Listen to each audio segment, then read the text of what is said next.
আমাদের এই গভীর অনুসন্ধানে সবাইকে স্বাগত। আজ আমরা এমন একটা বিষয় নিয়ে কথা বলবো, মানে কাটাছেঁড়া করব। হ্যাঁ, যেটা প্রথম দেখায় হয়তো মনে হতে পারে যে নিছকই প্রাচীন কিছু নিয়মের একটা শুষ্ক তালিকা। একদম, কিন্তু আসলে বিষয়টা মোটেও সেরকম কিছু নয়। একটু তলিয়ে দেখলেই বোঝা যায় এর ভেতরে মানুষের মনস্তত্ত্ব আর একটা আদর্শ সমাজ গঠনের অসাধারণ একটা ব্লুপ্রিন্ট লুকিয়ে আছে। ঠিক। আর আজকের আলোচনার ভিত্তি হিসাবে আমরা বেছে নিয়েছি দ্য তাহির আর্কাইভ নামের একটা ইউটিউব চ্যানেলের অত্যন্ত তথ্যবহুল একটা ভিডিও লেকচারের ট্রান্সক্রিপ্ট। হ্যাঁ, যেখানে মূলত সূরা আল মাইদার ৩ থেকে ৯ নম্বর আয়াতের তাফসির বা বা গভীর ব্যাখ্যা তুলে ধরা হয়েছে। আর এই আয়োজনের মূল লক্ষ্যটাই হলো একটা বিস্ময়কর যাত্রার মানচিত্র উন্মোচন করা। মানে প্রাচীন এই ধর্মীয় পাঠ্যগুলো কিভাবে দৈনন্দিন জীবনের একেবারে ক্ষুদ্রতম বিষয় থেকে শুরু করে, ধরা যাক মানুষ কি খাবে, কিভাবে পরিষ্কার থাকবে, সেখান থেকে শুরু করে চরম শত্রুর প্রতি ন্যায় বিচার করার মতন একটা বৃহত্তর রূপরেখার দিকে মানুষকে নিয়ে যায়। সেটাই আজ আমরা খুঁজে বের করব কিভাবে একটা সমাজকে সবচেয়ে দারুণভাবে একটা অনুপ্রেরণামূলক উপায়ে সংগঠিত বা মোবিলাইজ করা যায়, তার বিস্তারিত রূপরেখা আমরা এখানে দেখতে পাব। যে কোনো অনুসন্ধিৎস মনের কাছেই এটা খুব রোমাঞ্চকর যে শিকারী কুকুরের প্রশিক্ষণ, সুইজারল্যান্ডের পিৎজার সস থেকে শুরু করে সম্পত্তির দলিলে জালিয়াতির মতো বিষয়গুলো কিভাবে এক সুতায় গাঁথা থাকতে পারে। ঠিক বলেছেন, এই বিষয়গুলোর আন্তঃসংযোগ সত্যি দারুণ কৌতূহলোদ্দীপক। কারণ প্রথম নজরে এগুলোকে কেবল কিছু কড়া বিধিনিষেধ মনে হওয়াটা খুব স্বাভাবিক। হ্যাঁ, কিন্তু এই বাহ্যিক নিয়মের আবরণের গভীরে গেলে দেখা যায় এগুলো আসলে একটা সম্প্রদায়কে মানসিকভাবে প্রস্তুত করার পদ্ধতি। বা আরও স্পষ্টভাবে বললে, ওই যে আপনি একটু আগে বললেন, একটা সুশৃঙ্খল সম্প্রদায়কে অনুপ্রাণিত করে গড়ে তোলার অত্যন্ত সুপরিকল্পিত কিছু ধাপ। কিভাবে একজন সাধারণ মানুষকে ব্যক্তিগত স্তরের ক্ষুদ্র ক্ষুদ্র শৃঙ্খলার মাধ্যমে এমনভাবে গড়ে তোলা যায় যাতে সে বৃহত্তর ক্ষেত্রে সবচেয়ে কঠিন নৈতিক সিদ্ধান্তগুলো নিতে পিছপা না হয়। আজকে মূলত সেই মনস্তাত্ত্বিক রূপান্তরের যাত্রাই আমরা দেখতে পাব। তো এই যাত্রার শুরুতেই কিন্তু একটা অত্যন্ত শক্তিশালী, মানে বলতে গেলে বেশ সাহসী একটা দাবির মুখোমুখি আমাদের হতে হয়। হ্যাঁ, লেকচারটিতে সূরা মায়েদার একটা বিখ্যাত আয়াতের কথা বেশ গুরুত্ব দিয়ে আলোচনা করা হয়েছে। যেখানে বলা হচ্ছে, আজকের দিনে তোমাদের দিন বা ধর্মকে পূর্ণাঙ্গ করা হলো। এই পূর্ণাঙ্গতার দাবিটি আসলে কতটা বিশাল তা বুঝতে হলে আগের ধর্মগ্রন্থগুলোর সাথে একটা তুলনামূলক আলোচনার সামনে আনা খুব জরুরি। রাইট, যেমন তাওরাত বা ইঞ্জিলের মতো আগের গ্রন্থগুলো মূলত নির্দিষ্ট সময়ের জন্য আর নির্দিষ্ট কিছু সম্প্রদায়ের গাইডলাইন হিসেবে এসেছিল। এবং সেই গ্রন্থগুলোতে কিন্তু ভবিষ্যতের কোনো পথপ্রদর্শকের স্পষ্ট ইঙ্গিত দেওয়া ছিল। হ্যাঁ, ইঞ্জিলে যেমন ফারাখলিত বা আহমাদ নামের একজন চূড়ান্ত পথপ্রদর্শকের আসার কথা উল্লেখ করা হয়েছিল। এর মানে হলো সেই সময়কার সমাজ ব্যবস্থা একটা ট্রানজিশনাল পিরিয়ড বা অপেক্ষার মধ্যে দিয়ে যাচ্ছিল। কিন্তু কোরআনের এই নির্দিষ্ট আয়াতে এসে সম্পূর্ণতার বা পারফেকশনের চূড়ান্ত একটা দাবি করা হয়েছে, যা আগে কোনো গ্রন্থে এত স্পষ্টভাবে করা হয়নি। আর এই সম্পূর্ণতার দাবি করার পেছনের ঐতিহাসিক প্রেক্ষাপটটা বিশ্লেষণ করলে এর আসল ওজনটা অনুভব করা যায়। একটু পেছনের দিকে তাকালেই বোঝা যায় এই আয়াতটা নাজিল হওয়ার সময়কাল পর্যন্ত নবীজির বেঁচে থাকাটাই কিন্তু ছিল ইতিহাসের একটা বিশাল বিস্ময়। এক অলৌকিক ঘটনা বলা চলে, কারণ এর আগে বছরের পর বছর ধরে তার উপর অসংখ্যবার প্রাণঘাতী আক্রমণ হয়েছে। তৎকালীন শক্তিশালী শত্রুরা তো সবসময় তাকে আর তার সম্প্রদায়কে নিশ্চিহ্ন করার সর্বাত্মক চেষ্টা চালিয়েছে, তাই না? একদম। সমাজ থেকে বয়কট, শারীরিক নির্যাতন, যুদ্ধ, এমন কোনো বাধাই বাকি ছিল না। এত সব বিপত্তি পার হয়ে তিনি যে কেবল বেঁচে ছিলেন তাই নয়, বরং একটা পুরো সমাজ ব্যবস্থাকে এমন একটা স্থিতিশীল পর্যায়ে নিয়ে এসেছিলেন যেখানে দাঁড়িয়ে এই পূর্ণাঙ্গতার ঘোষণা দেওয়া সম্ভবপর হয়েছিল। মানে এই দাবিটা কেবল শূন্য থেকে আসা আধ্যাত্মিক ঘোষণা নয়, এটা একটা দীর্ঘ, রক্তক্ষয়ী আর বাস্তব সংগ্রামের চূড়ান্ত সফলতা দলিল। ঠিক। আর সেই সফলতার উপর দাঁড়িয়ে যে পূর্ণাঙ্গ জীবন ব্যবস্থার কথা বলা হচ্ছে, তার একটা বিশাল অংশ জুড়ে আছে মানুষের দৈনন্দিন অভ্যাস। বিশেষ করে খাদ্যাভ্যাস।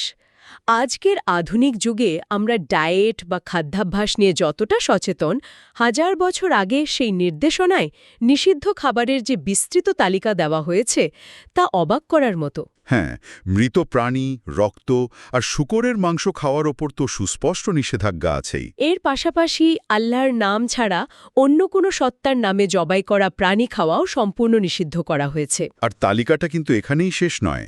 কোনো প্রাণী যদি শ্বাসরোধ হয়ে মারা যায় বা কোনোভাবে আঘাত পেয়ে উঁচু জায়গা থেকে পড়ে গিয়ে কিংবা অন্য কোনো প্রাণীর শিংয়ের আঘাতে মারা যায়, সেগুলো খাদ্যের তালিকা থেকে বাদ দেওয়া হয়েছে। এমনকি বন্য হিংস্র প্রাণী যদি কোনো পশুকে আংশিক খেয়ে ফেলে, তবে তার উচ্ছিষ্ট অংশটুকুও মানুষের জন্য নিষিদ্ধ করা হয়েছে। অবশ্য যদি সে আহত প্রাণীটিকে জীবিত অবস্থায় পেয়ে নিয়মানুযায়ী জবাই করা সম্ভব হয়, তখন সেটা আলাদা হিসাব। হ্যাঁ, এছাড়া সেকালের একটা প্রচলিত অন্ধবিশ্বাস ছিল ভাগ্য নির্ধারণের জন্য তীরের ব্যবহার করে মাংস ভাগাভাগি করা। সেই প্রথাকেও কঠোরভাবে নিষিদ্ধ ঘোষণা করা হয়েছে। এত বড় একটা নিষেধাজ্ঞার তালিকা দেখলে অনেকের মনেই প্রশ্ন জাগতে পারে যে খাবার নিয়ে এত কড়াকড়ির কারণ কি। আর ঠিক এখানেই সেই তৈয়েব বা পবিত্র হওয়ার গভীর দর্শনটা সামনে আসে। এই নিয়মগুলোর মূল উদ্দেশ্য কেবল একটা কাজ, কে হালাল বা আইনগতভাবে বৈধ প্রমাণ করা নয়। লেকচারটিতে খুব চমৎকারভাবে ব্যাখ্যা করা হয়েছে যে তৈয়েব হল এমন একটা সামগ্রিক ধারণা যা মানুষের শরীর, চরিত্র, মানসিকতা আর নৈতিকতার জন্য কোনোভাবেই ক্ষতিকর নয়। অর্থাৎ খাবারটা কেবল হালাল উৎস থেকে এলেই হবে না, তা হতে হবে রুচিসম্মত, স্বাস্থ্যকর এবং পবিত্র।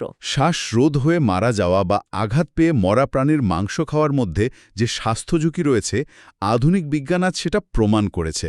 এই নির্দেশনার মাধ্যমে আসলে একটা পুরো গোষ্ঠীর মধ্যে স্বাস্থ্যবিধি আর রুচিবোধের এক নতুন মানদণ্ড তৈরি করা হচ্ছিল। তাদের বোঝানো হচ্ছিল যে মানুষ তার নিজের শরীরে যা কিছু প্রবেশ করাচ্ছে, তার প্রভাব কেবল পাকস্থলীর হজম প্রক্রিয়ায় সীমাবদ্ধ থাকে না, বরং তা মানুষের মন, বোধ আর আত্মিক পবিত্রতার উপর সরাসরি প্রভাব ফেলে। এটা মূলত মানুষের মধ্যে এক ধরনের গভীর আত্মসচেতনতা বা সেলফ অ্যাওয়ারনেস তৈরি করার একটা মনস্তাত্ত্বিক অনুশীলন। আর এই আত্মসচেতনতার বিষয়টা যখন আমরা শিকারের নিয়মের দিকে নিয়ে যাই, তখন তা আরও বেশি প্রাসঙ্গিক রূপ নেয়। হ্যাঁ, কারণ সেকালের সমাজে বেঁচে থাকার জন্য শিকার করাটা তো অপরিহার্য ছিল। সেখানে বলা হচ্ছে, কাউকে যদি শিকার করতে হয় আর সে যদি প্রশিক্ষিত শিকারী কুকুর বা বাজপাখির সাহায্য নেয়, তবে সেই প্রাণীর ধরে আনা শিকার মানুষের জন্য খাওয়ার যোগ্য হবে। কিন্তু এর সাথে একটা অত্যন্ত সূক্ষ্ম শর্ত জুড়ে দেওয়া হয়েছে। কুকুরটি বা বাজপাখিটি যদি শিকার করা প্রাণী থেকেই এক টুকরো মাংস খেয়ে ফেলে, তবে সেই পুরো শিকারটি মানুষের জন্য নিষিদ্ধ হয়ে যাবে। ঠিক, এর পেছনের যুক্তিটা হলো যখন প্রাণীটা নিজে থেকে কিছু খেয়ে ফেলছে, তখন ধরে নেওয়া হয় যে সে তার নিজের ক্ষুধার তাড়নায় শিকার করেছে, তার মালিকের জন্য নয়। এখানে প্রাণীটির উদ্দেশ্য বা ইন্টেনশনকেও ধর্তব্যের মধ্যে আনা হয়েছে। হ্যাঁ, তবে শিকার করা প্রাণীটিকে যদি জীবিত অবস্থায় উদ্ধার করা যায় আর নিয়মানুযায়ী জবাই করা হয়, তবে সেটা খাওয়া যাবে। এই ধরনের নিয়মগুলো কিভাবে একটা সমাজের চিন্তাধারায় পরিবর্তন আনে, তা ভাবলে সত্যিই অবাক হতে হয়। আমরা যদি সেই সময়ের মানুষের মানসিকতার দিকে তাকাই, দেখব সাহাবীরা এসে নবীজিকে এই ধরনের খুঁটিনাটি প্রশ্ন করছেন। যেমন আবু ছালাবা বা আদি বিন হাতেমের মতো ব্যক্তিরা এসে তাদের ব্যবহৃত তীর আর শিকারী কুকুরের আচরণ নিয়ে অত্যন্ত স্পেসিফিক প্রশ্ন করছেন। এর মানে হল সেই সমাজ আর গড্ডলিকা প্রবাহে গা ভাসিয়ে দিচ্ছিল না। তারা অন্ধভাবে যা খুশি তাই গ্রহণ করার মানসিকতা থেকে বেরিয়ে আসছিল। আধুনিক পরিভাষায় যাকে আমরা কনশাস কনজিউমার বা সচেতন উপভোক্তা বলি, তারা ঠিক সেই জাতিতে পরিণত হচ্ছিল। প্রতিটা জিনিসের উৎস কি, তা কিভাবে অর্জিত হয়েছে আর তার পেছনের নৈতিক বৈধতা কতটুকু, এসব নিয়ে তারা গভীরভাবে ভাবতে শুরু করেছিল। এমনকি এই সচেতনতা অন্য ধর্মের মানুষদের সাথে মেলামেশার ক্ষেত্রেও দেখা যায়। লেকচারটিতে উল্লেখ করা হয়েছে যে অন্য ধর্মের মানুষদের, যেমন আহলে কিতাবদের বাসনপত্রে খাবার খাওয়ার প্রয়োজন হলে সেগুলো খুব ভালোভাবে ধুয়ে নেওয়ার নির্দেশ দেওয়া হয়েছে।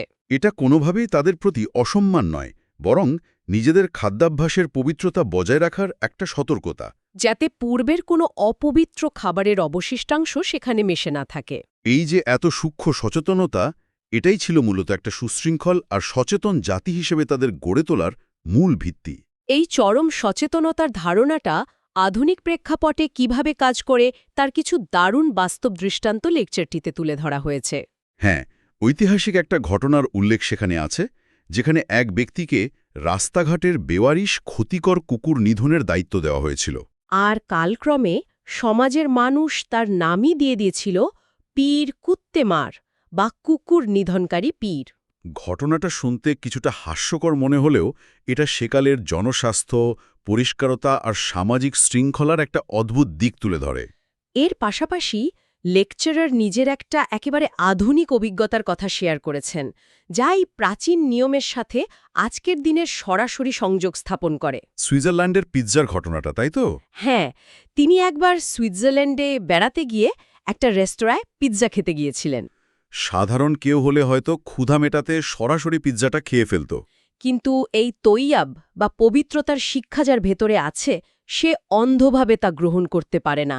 তিনি অত্যন্ত সতর্কতার সাথে রেস্তোরাঁর কর্মীদের কাছে যাচাই করেছিলেন যে পিৎজার ওপর যে লাল সস দেওয়া আছে তার মধ্যে শূকরের মাংসের কোনো মিশ্রণ বা ফ্লেভার আছে কিনা।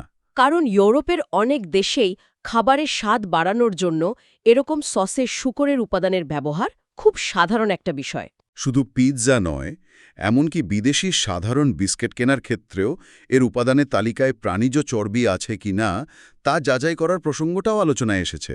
আধুনিক লেবেলিং আইনের কারণে এখন প্যাকেটের গায়ে সব উপাদান স্পষ্টভাবে লেখা থাকে বটে, কিন্তু এই যে প্রতিটি পদে যাচাই করে নেওয়ার মানসিকতা, এটাই হলো সেই ১৪০০ বছর আগের প্রাচীন শিক্ষার একটা সফল আধুনিক প্রয়োগ। সুইজারল্যান্ডের পিৎজার সস চেক করার এই উদাহরণটা সত্যিই অসাধারণ। কারণ এটা প্রমাণ করে যে একটা কার্যকর দর্শন কিভাবে কাল ও স্থানের সীমানা পেরিয়ে মানুষের মগজে স্থায়ীভাবে গেঁথে যায়।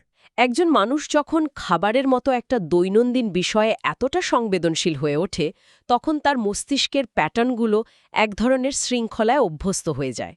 এই অতি সচেতনতা কেবল ডাইনিং টেবিলেই আটকে থাকে না, মানুষের জীবনের অন্যান্য গুরুত্বপূর্ণ ক্ষেত্রেও এর প্রভাব স্বয়ংক্রিয়ভাবে ছড়িয়ে পড়ে। বিশেষ করে মানুষের পারস্পরিক সম্পর্ক আর পারিবারিক জীবনের মতো জটিল বিষয়গুলোতে এই সচেতনতা অত্যন্ত গভীর স্তরে কাজ করে। একদম ঠিক।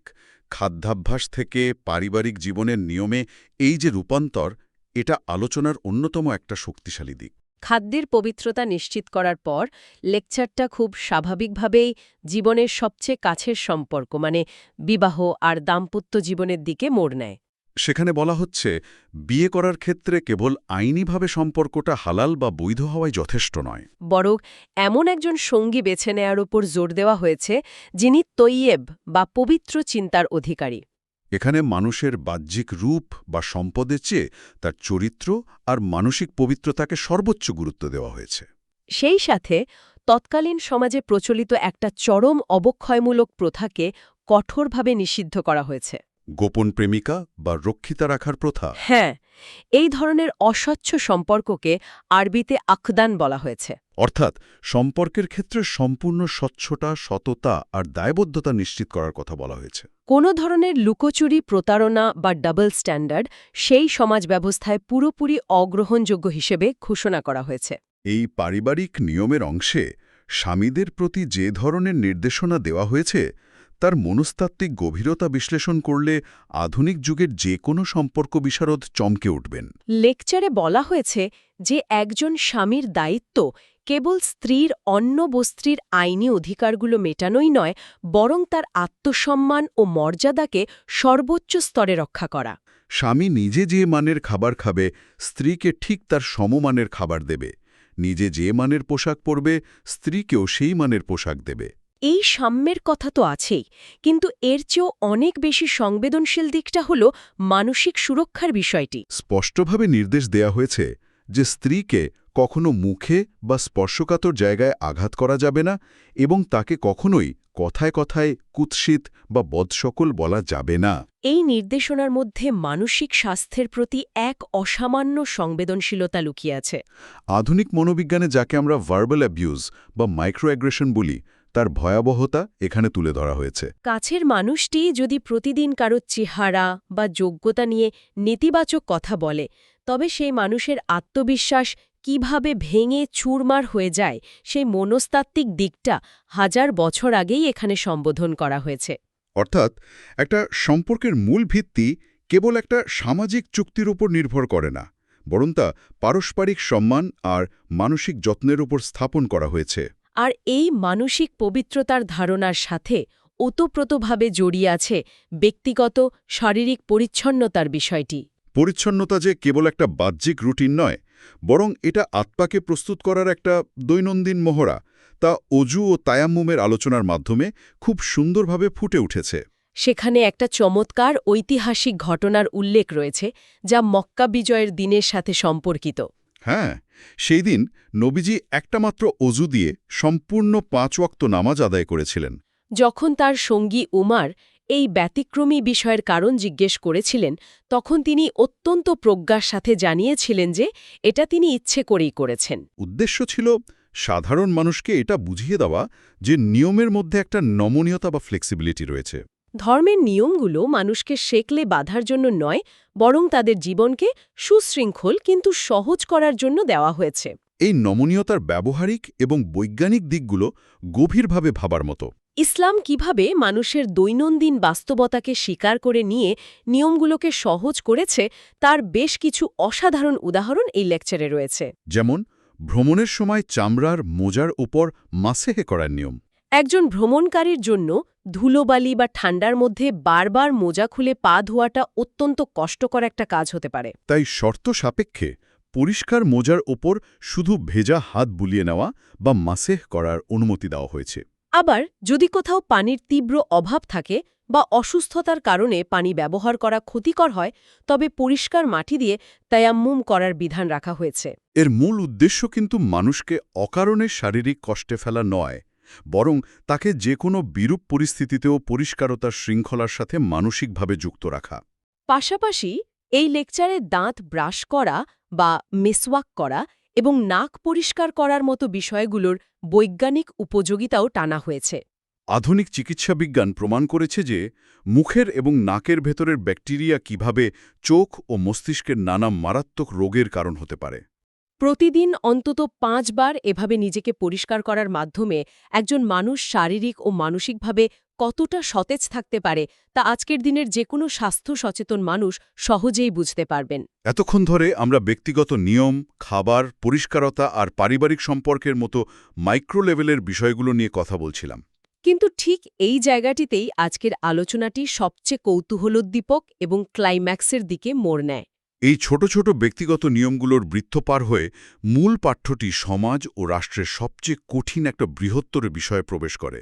আর তা হল ন্যায় বিচার বা জাস্টিস।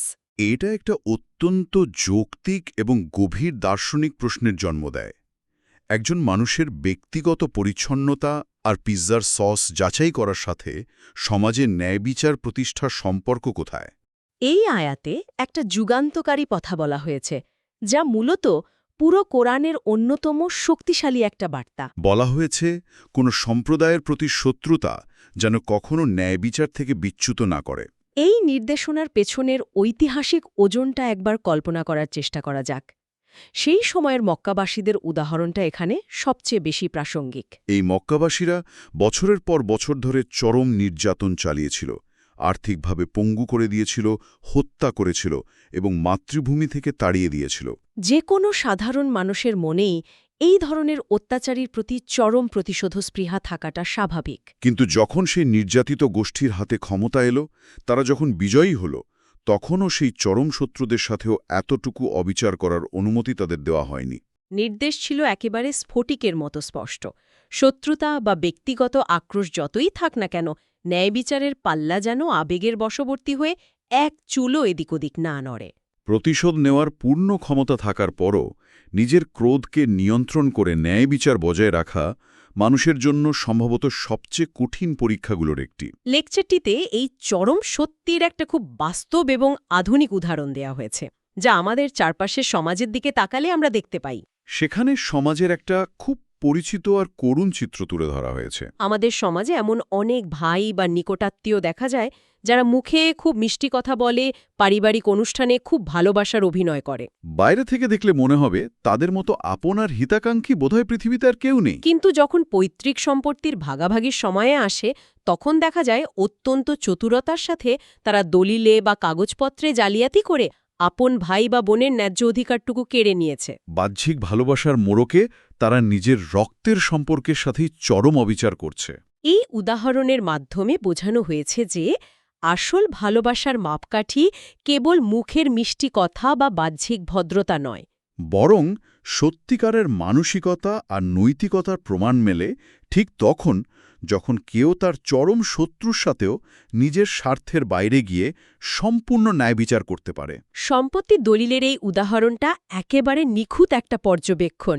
আর ঠিক এখানেই আমরা এতক্ষণের পুরো আলোচনাটিকে এক সুতোয় গাঁথতে পারি। যদি আমরা শুরু থেকে পুরো চিত্রটার দিকে তাকাই, সেই সুইজারল্যান্ডের পিৎজার সসে শূকরের মাংস আছে কিনা তা যাচাই করা, কিংবা শিকারী কুকুরটা শিকারের মাংস নিজে খেয়ে ফেলেছে কিনা তার ওপর নজর রাখা, অথবা নিজের স্ত্রীর সাথে কথা বলার সময় কোনো ধরনের আক্রমণাত্মক শব্দ ব্যবহার না করা, এই যে জীবনে প্রতিটি ক্ষেত্রে সূক্ষ্ম সচেতনতা বা পরিষ্কারতার কঠোর শৃঙ্খলা, এগুলো মোটেও কোনো বিচ্ছিন্ন নিয়ম নয়। এগুলো আসলে একটা বৃহত্তর লক্ষ্যের দিকে মানুষকে ধাবিত করার দীর্ঘমেয়াদী প্রশিক্ষণ। প্রতিদিনের এই ছোট ছোট শৃঙ্খলাগুলো, নিজের প্রবৃত্তিকে নিয়ন্ত্রণ করার এই অনুশীলনগুলো একজন মানুষকে মানসিকভাবে এমন একটা নৈতিক উচ্চতায় নিয়ে যায় যেখানে দাঁড়িয়ে সে তার চরম শত্রুর সাথেও ন্যায় বিচার করার মতো কঠিন আর প্রায় অসম্ভব একটা কাজ অনায়াসে করতে পারে।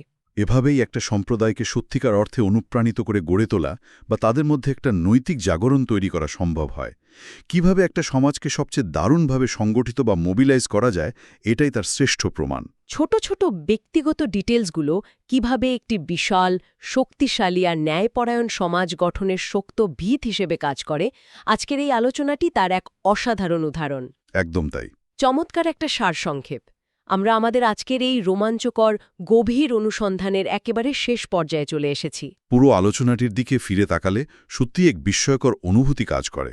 পিৎজার সসের উপাদান খোঁজার মতো একেবারে ব্যক্তিগত সতর্কতা থেকে শুরু করে পারিবারিক জীবনে স্ত্রীর মানসিক যত্ন নেওয়া, শারীরিক পরিচ্ছন্নতা বজায় রাখা এবং শেষমেশ নিজের চরম শত্রুর মানবিক ও আইনি অধিকার রক্ষা করার মতো বিশাল সামাজিক দায়িত্ব, কিভাবে জীবনের প্রতিটি ক্ষেত্র একে অপরের সাথে অদৃশ্য সুতোয় যুক্ত এবং একটা নির্দিষ্ট চূড়ান্ত লক্ষ্যের দিকে ধাবিত, তা আজ আমরা অত্যন্ত নিখুঁতভাবে বিশ্লেষণ করতে সক্ষম হয়েছি।